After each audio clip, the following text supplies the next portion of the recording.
السلام علیکم ورحمۃ اللہ وبرکاتہ۔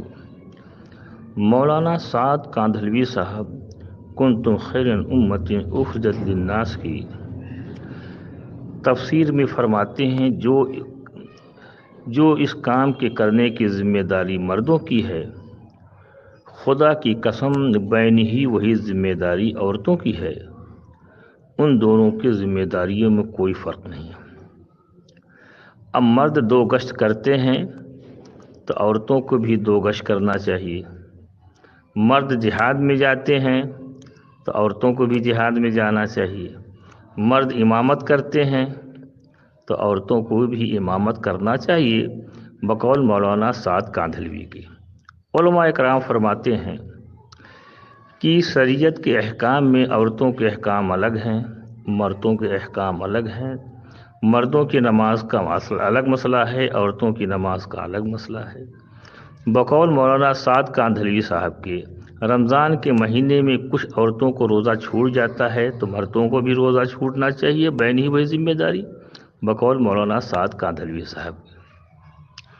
اب سنیے، مولانا یوسف کاندھلوی رحمۃ اللہ علیہ حیات الصحابہ جلد 3 صفحہ نمبر 227 پہ لکھتے ہیں، جب علم نااہلوں کے پاس آئے گا تو کیا ہوگا؟ اس کا ایک باب باندھا ہے۔ اس باب میں لکھا ہے، اس امت کو سب سے بڑا خطرہ تفسیر بالرائے والوں سے ہے۔ مولانا سعد کاندھلوی صاحب پر دارالعلوم دیوبند کہتا ہے یہ تفسیر بالرائے کر رہے ہیں۔ کیا مولانا سعد کاندھلوی صاحب اس وقت امت کے لیے سب سے بڑا خطرہ ہیں، جو قرآن کی تفسیر بالرائے کرتے ہیں، جو میں نے آپ کو بتا دیا؟ کوئی کن تو خیر امت کی تفسیر میں انہوں نے اس بات کو کہا ہے۔ اور مولانا محمد شفیع صاحب حصہ دوم صفحہ نمبر 584 پہ لکھتے ہیں، 584 یا 85 ہے، کہ تفسیر بالرائے والے کے مجمع میں جانا گناہ ہے۔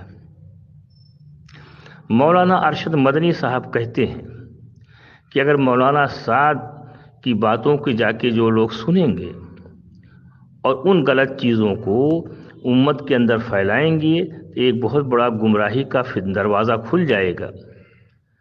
مولانا کہ مولانا سعد صاحب کی تربیت نہیں ہوئی ہے۔ جی جی جی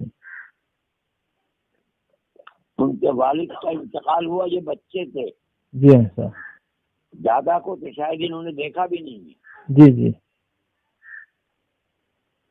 علم ان کے پاس نہیں ہے۔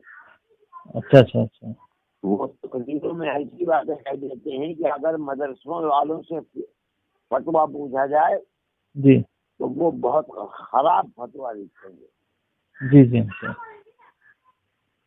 اس لیے میں یہ سمجھتا ہوں کہ یہ ضروری ہے جی کہ شورا ہو جس کے سامنے وہ اپنے بیانات رکھا کریں۔ جی ہاں وہ ان بیانات کو جب یہ کہیں کہ اس میں کوئی حرج نہیں ہے جی تب اس کے بعد وہ تقریریں کریں، جی ورنہ تو ان کے غلط بیان سن کر کے لوگ جماعتوں میں جائیں گے اور وہاں تقریریں کرنے لگیں تو یہ تو ایک فتنہ کھڑا ہو جائے گا۔ جی ہاں سر، یاس رحمۃ اللہ علیہ فرماتے ہیں ملفوظ نمبر 35 پہ، بغیر علم کے تبلیغ اگر کرو گے تو جہالت، ضلالت اور گمراہی کا ایک دروازہ کھل جائے گا۔ کیا آج تبلیغی جماعت والے جو بغیر علم کی تبلیغ کر رہے ہیں یہ ضلالت اور گمراہی کا دروازہ تو نہیں کھول رہے ہیں؟ جس کو دارالعلوم دیوبند کہتا ہے کہ مولانا سعد کاندھلوی صاحب گمراہی کے راستے پہ چل رہے ہیں، اہل سنت الجماعت کے راستے سے ہٹ رہے ہیں، اور دارالعلوم یہ بھی کہہ رہا ہے کہ اہل سنت الجماعت سے ہٹ کے ایک فرقہ بنانے کی در پہ ہیں، کیا وہ فرقہ بن گیا؟ جو لوگ ایسے کے ساتھ جوڑتے ہیں کل خدا کے ہاں کیا جواب دیں گے؟ کعب ابن عجرہ رضی اللہ تعالیٰ عنہ کو حدیث سنی کہ ایسے لوگوں کو نبی کریم صلی اللہ علیہ وسلم سے کوئی تعلق نہیں، نہ حضور آب کوثر پر ان کو پانی پلائیں گے۔ سوال علماء اکرام سے ہے کہ نبی کریم صلی اللہ علیہ وسلم کی امت کو جو گمراہی کے راستے پہ لے جا رہا ہے اس کا ساتھ اگر آپ لوگ جوڑتے ہیں، جو میں نے چند چیزیں بتائی ہیں، جو لوگ بھی ایسے لوگوں کو ساتھ جوڑتے ہیں، کل خدا کے یہاں کیا جواب دیں گے؟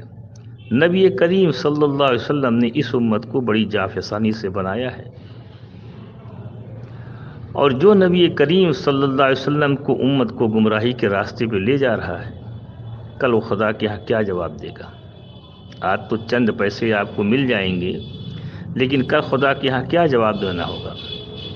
جب مولانا سعد کاندھلوی صاحب کی وہ تصریح میں نے بتا دیا، اس تصریح کو کنتم خیر امۃ کی کیا کرتے ہیں، کعب بن عجرہ رضی اللہ تعالیٰ کی حدیث میں نے بتا دیا۔ دارالعلوم جس کے بارے میں کہتا ہے کہ گمراہی کے راستے پہ چل رہے ہیں، تفسیر بھی رائے کر رہے ہیں، انبیاء کی شان میں گستاخی کرتے ہیں، ایسے کے ساتھ جو لوگ جوڑ رہے ہیں، کل قیامت میں نبی کریم صلی اللہ علیہ وسلم اور اللہ کو کیا جواب دیں گے؟ لہذا ہم کو وارث انبیاء کا ساتھ دینا ہے، دارالعلوم دیوبند کے جو بتایا ہے اس کے راستے پہ چلنا ہے، تاکہ امت گمراہی کے راستے سے بچے۔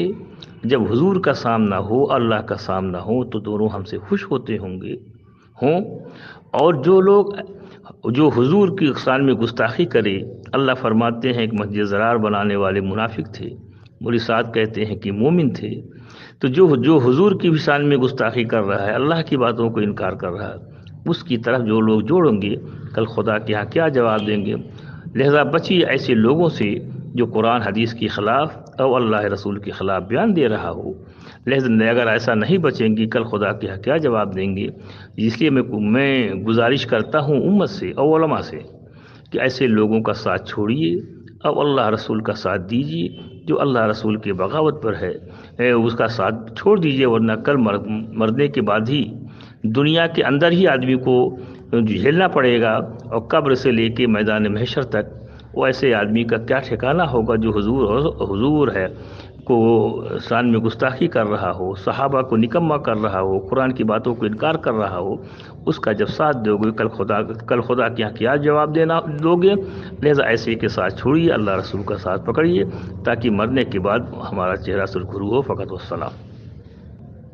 خشکی ہے وہاں تک دعوت دے آؤ، بلکہ سمندری راستوں سے سفر کرنے کی فضیلت بتلائی ہے، مردوں کے لیے بھی عورتوں کے لیے بھی۔ یہ بھی سن لیجیے، آج مردوں کے لیے بھی عورتوں کے لیے بھی، کیونکہ جو ذمہ داری اس کام کے کرنے مردوں کی ہے، خدا کی قسم بعینہ، بغیر کسی فرق اور بغیر کسی درجے کی کمی کے، وہی ذمہ داری عورتوں کی بھی ہے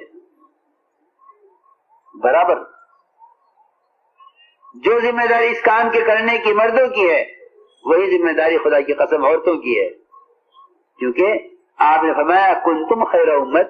امت مردوں کو نہیں کہا جاتا، بلکہ امت بھی امت میں داخل ہے، عورت بھی امت میں داخل ہے۔ امت، عورتیں امت سے الگ نہیں ہیں۔